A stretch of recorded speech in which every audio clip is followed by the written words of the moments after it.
This is the game played between Magnus Carlsen and Hans Niemann. Carlsen is playing white and Niemann is playing black. Carlsen played d4. Niemann replayed d5, c4. c4 is a book move, we all know that. c6 supporting c5. Knight f3. Knight f3 is a book move and it is the correct place for the knight. Knight f6. Knight f6 is also a book move. He supports the d5 pawn. g3. g3 is also a book move. The idea is to pinch enter the white colored bishop. Bishop g4. Knight c3. Carlsen develops the knight which attacks more center squares. D into c4. D into c4 is a book move and temporarily white has to accept the loss of the pawn. Bishop g2 played by Carlsen, and now it is not a very good move considering knight e5. Knight b d7.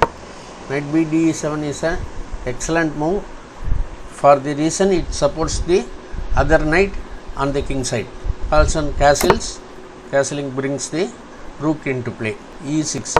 e6 is the excellent move because it opens the black squared bishop. a4. a4 is an excellent move. Actually it controls the very strong b5 square. Bishop b4 is a waste and it pins nothing. Queen c2. Queen c2 supports the knight and avoids the breaking of a pawn chain. Queen a5, the idea is to break the white's pawn chain. Knight a2 is an excellent move. The purpose of moving the queen to a5, it makes the queen a5 waste. Bishop d6. So there is no purpose of staying the bishop there. If it is not taken away, that powerful bishop will be exchanged by a weak knight. Bishop d2. Bishop d2 is a very good move attacking the queen. Queen a6. Queen a6 is the dubious move because it is not controlling any important squares. Knight b4. Knight b4 still attacks the queen. Bishop f5. Bishop f5 is the best move.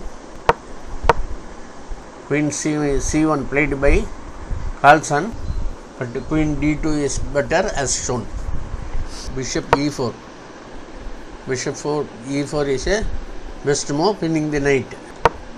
Rook e1. Instead of that, rook d1 is better as shown because the rook moves into the semi-open file instead of a closed file. h6. h6 is a good move. It controls the knight coming to this square. Knight d2. Knight attacks the to g2 is a great move because this weakens the king side. King into g2. c5. c5 is a excellent move because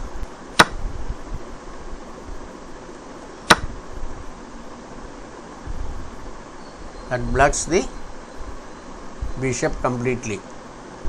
If instead of d into c, if bishop into c5 is played, knight into bishop and the pawn becomes isolated pawn, which is a weakness. King g1. King goes back to a more safer square. Knight d5. Knight d5 there is no purpose and it is a mistake. Queen into c4. Queen into c4 not necessary at this juncture. Let us see why.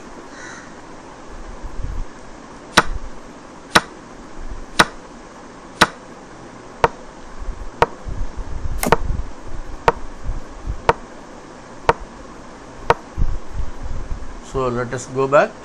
We have seen the follow-up moves. The last move played is queen into c4, knight into b4. Knight into b4 is a very good move. That strong bishop is exchanged off, and the pawn on c5 is having only one supporter, namely queen. Queen into b4, queen into c5. Black wants to get rid of the queens so that he can castle and play safely. Queen into b7 is played. Queen into b7 is a excellent move because the c7 pawn is a free one. b8, queen e4. Queen e4 is a good move, but still better is queen h3 as shown. At last, hands castles. Rook e c1 placed in the open file and has a tempo on the queen. Queen a5. Queen moved away from the attack. Queen e3, knight f6. Knight f6 is a dubious move. It is better to move the rook to c8 and exchange the rooks. Knight c4. Knight c4 is a dubious move, and the queen has got a lot of squares to move. Queen b4. Black doubles on b5. Queen into a7. That is a free pawn, so Carlsen takes it.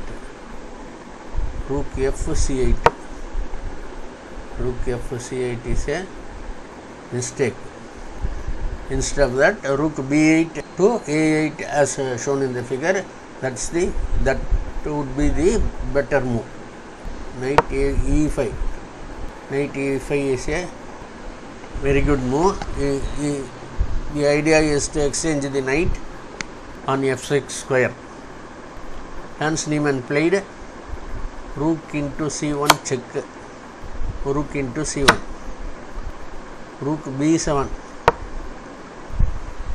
Rook b7 is a dubious move. Instead of that, rook f8 is better. Rook c8 check. King h7. Now king is somewhat exposed. Queen a8. Queen a8 is a excellent move. g5. Black rushes to create some escape square for the king. Knight d3. Queen b3. Rook c1. Rook comes back to the defense of the king. King g7. a5. Rook b5. a6. Rook a5. Queen b7. Queen into b7. a into b7. Rook b5. Knight c5. Knight c5 is a excellent move. Now the rook cannot take both the knight and pawn on b7. Knight d5. Black tries to bring the knight into the defense. Rook a1. Rook a1 is a brilliant move because it helps the pawn to reach the 8th flank and queens. Knight e7. Knight e7 is a good move, but rook a8 indicating that the pawn will march to the 8th flank. Knight c6. Rook c8. After rook c8, black resigns. Thanks for watching. Thanks for your time. Please subscribe so that you can see many more beautiful games of these world champions. Thanks for watching once again.